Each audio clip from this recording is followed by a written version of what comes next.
Și să oferiți voi un rând mare de aplauze și multă gălăgie pentru voluntarii organizației studenților din Facultatea de Transporturi.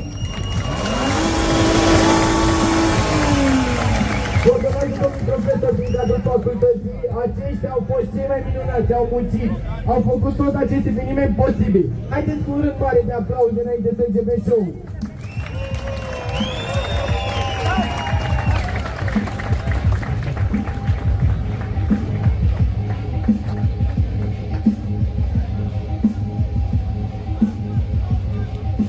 Faceți un pic de loc acolo în stânga repede voluntarii, vă rog săriți gardul de aici, gardurile la o parte și mașinile de obră, vă rog.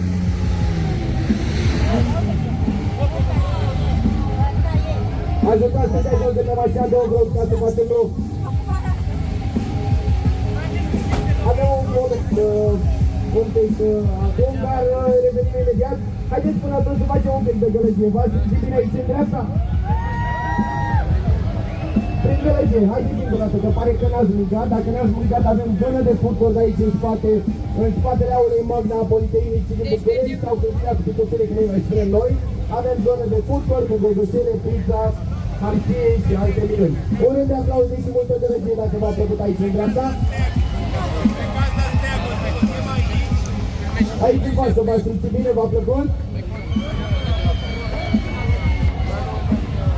Aici în stânga. Veni rău cuiva, cred.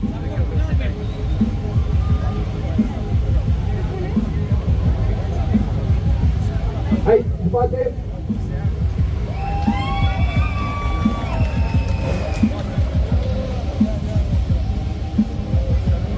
Până se rezolvă problema de aici din spatele nostru, haideți să vedem ce ați făcut. Ați fost în expoziție astăzi.